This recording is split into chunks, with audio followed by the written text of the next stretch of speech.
Good afternoon and welcome to the Midday News. Here's what we have in the bulletin. One shot, two injured during police operation on St. John's Road in St. Catherine.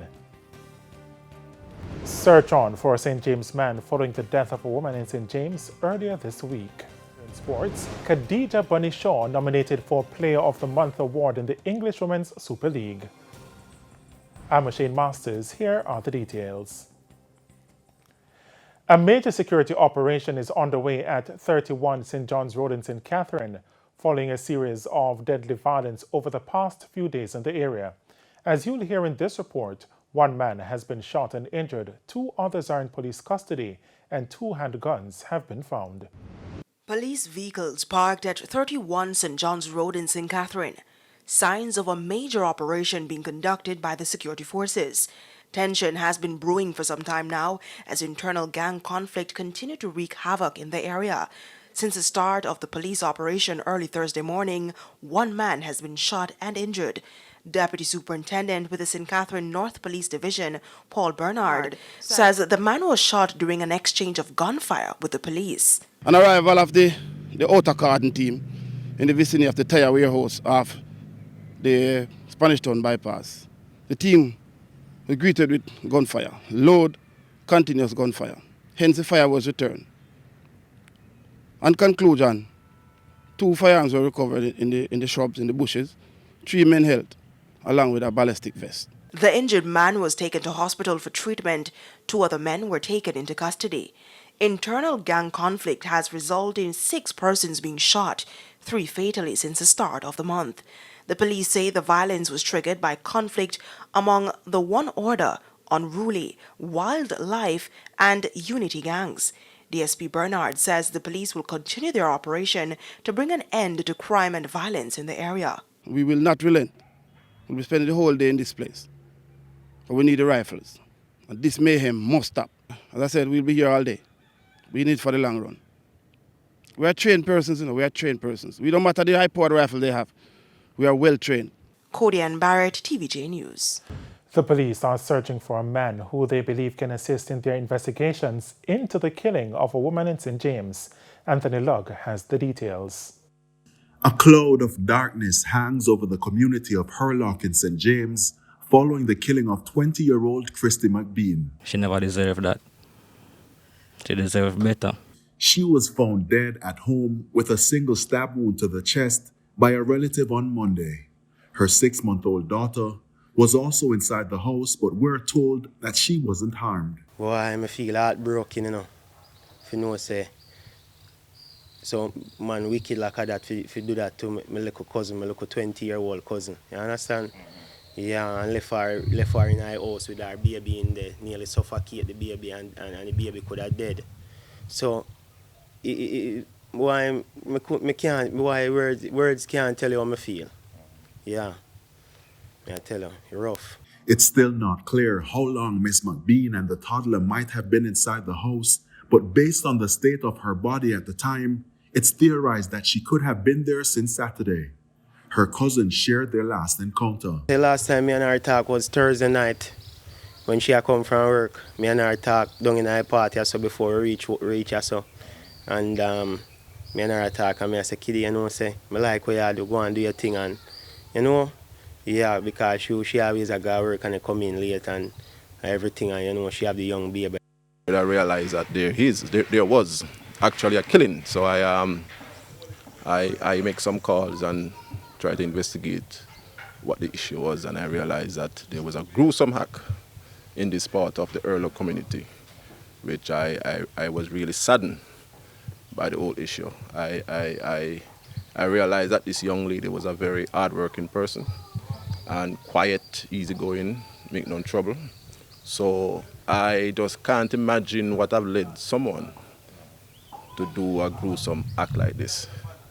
But I think the police is working on this seriously to bring the perpetrator to justice. In the meantime, the police are searching for a man from Catherine Hall, St. James, who was seen with the deceased woman on Saturday. Anthony Lugg, TVJ News. In other stories, with the reduction in the number of COVID-19 hospitalizations island-wide, medical practitioners are now focusing on elective surgeries. But as you'll hear in this report, hospitals are facing other challenges that could slow the pace of the process. During the COVID-19 pandemic, hospitals across the island were unable to facilitate patients with elective surgeries. This is a result of the lack of bed space and medical practitioners to carry out the service. So now, there is a backlog, and with a decrease in the number of COVID-19 hospitalizations, health facilities are once again turning their attention to the operating theaters. Because of the COVID admissions that we had, we would have a backlog of those. So we are working hard to deal with that aspect of it. Despite being able to focus some attention on elective surgeries in the health sector, Clinical Coordinator of the Western Regional Health Authority, Dr. Delroy Frey, says the number of emergency cases is making it difficult for some patients. If we were to minimize gunshot wound and motor vehicle accident, it would allow us to really get a good dent into that elective list that has been piled upon us.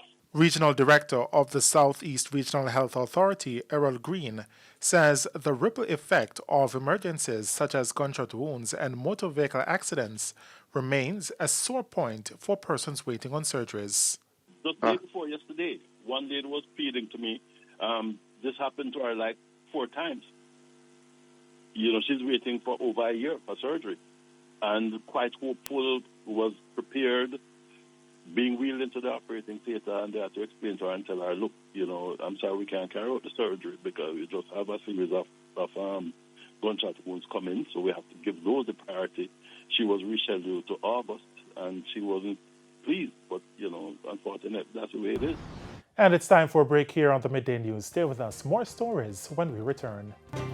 Welcome back to the Midday News. The government is pushing to build 5 new parish courts and a new Supreme Court.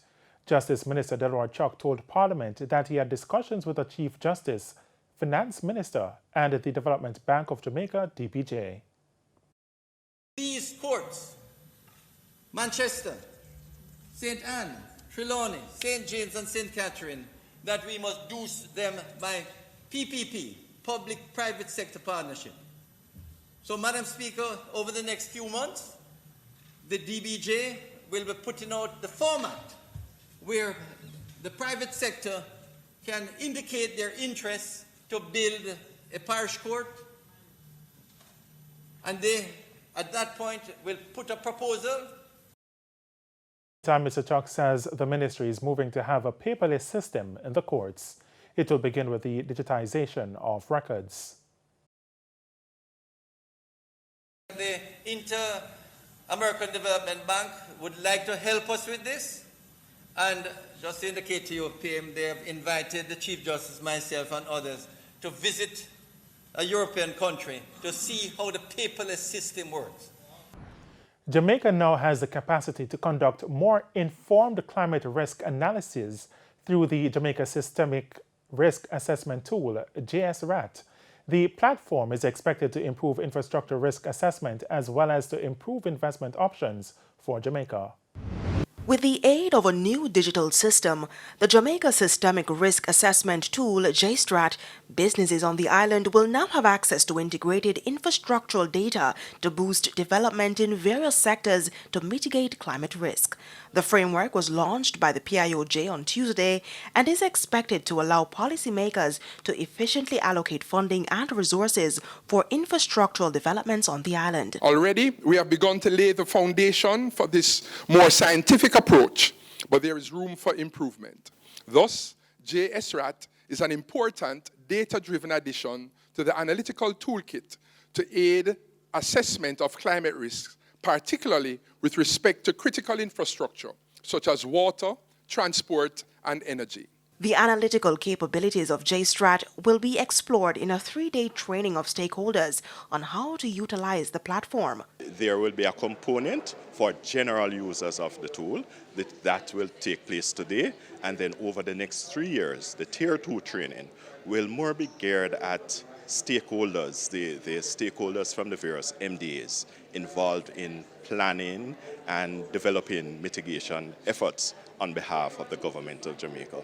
And with the hurricane season around the corner, head of the political and development team at the British High Commission, Oliver Blake, says there is still not enough overseas financial backing to help reduce the climate risk in the Caribbean. Coming to this region relatively recently, it's clear to me, though, that the climate emergency here in the Caribbean is not yet being treated fully as an emergency by the international community. The balance of risks, since we're talking about risks on this tool, the balance of risks seems to be wrong. In my view, the risk analysis needs to take a lot more into account the risks to people's livelihoods of not taking action in time. A lot of the work that we're doing in the international community has been too slow. We need to find ways of speeding up the flows of climate finance to respond to the threats. Cody-Ann Barrett, TVJ News. Naranda Bauxite Company is again rubbishing claims that nothing can grow on reclaimed mining lands. Over the years, Naranda Bauxite Company has struggled to convince people that the reclaimed lands are good for crop production. As it tries to further convince residents, the Bauxite Company conducted a yam planting project recently. One of our posters will show one of the yams, a 17-pound yellow yam, which we reaped from our experimental plot, just a few chains away.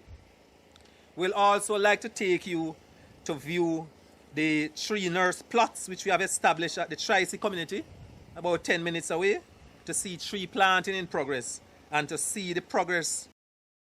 Farmers in the area who have been utilizing those reclaimed lands have also been attesting to the durability of those lands. Once the weather keep up, we know it's good with yam, potato, cabbage, corn, peas. I receive good result on the reclaimed land.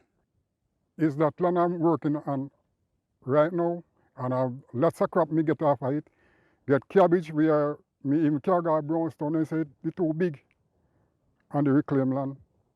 They don't want it, or then too big. Even yam, we find yam like 15 pound, 10 pound, 15 pound, one yam.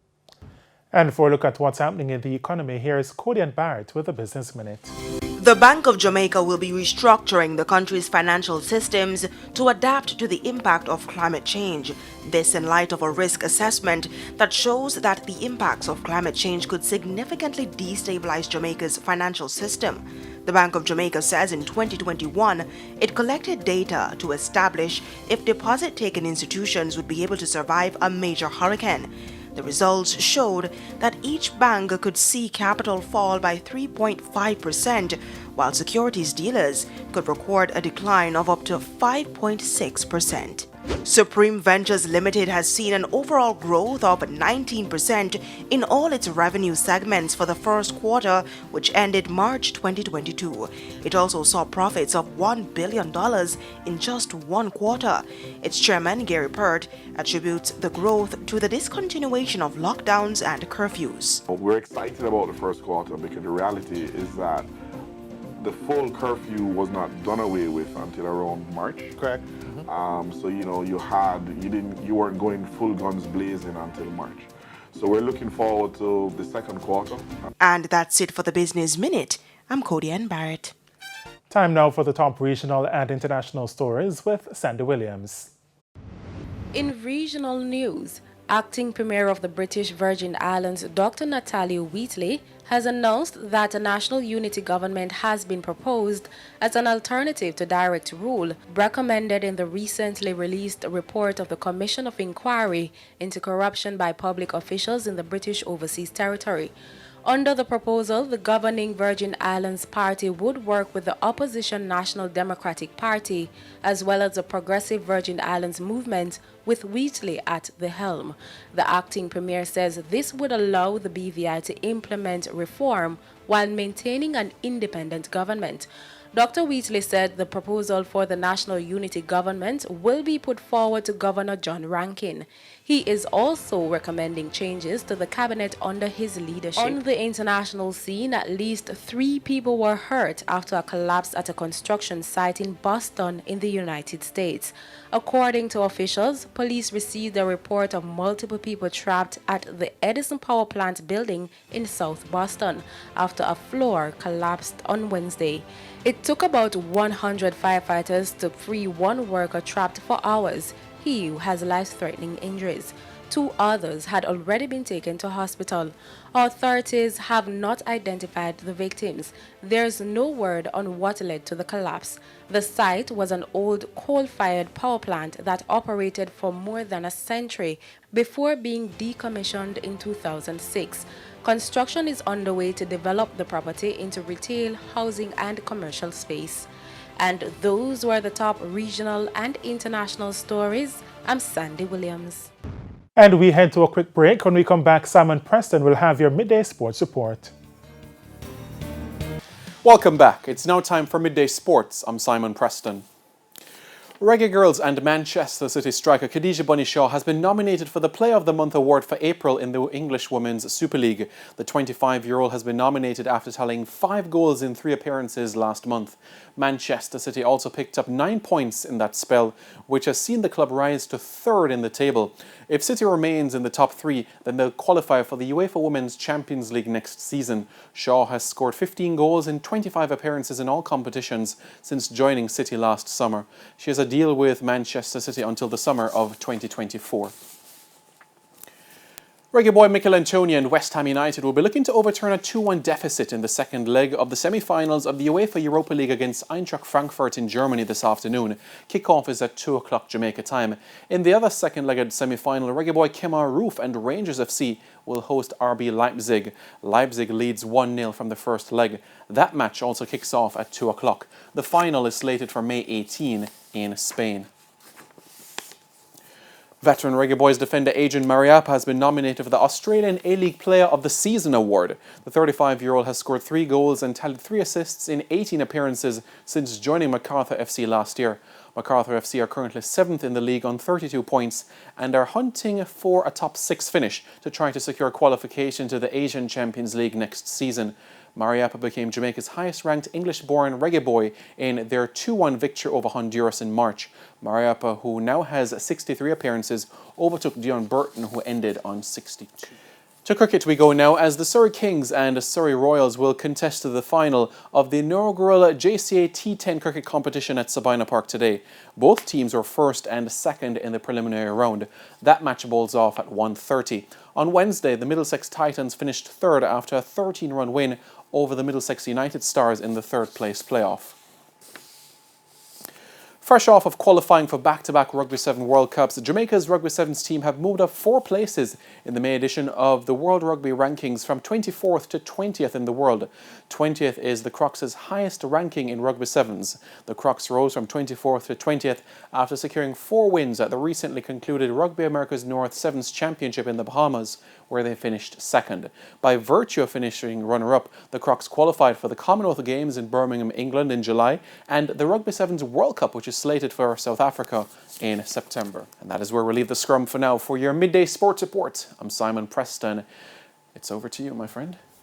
Thanks, Simon. And that's the Midday News. I'm Shane Masters. Join us at 7 for Primetime News. On behalf of the news, sports and production teams, good afternoon.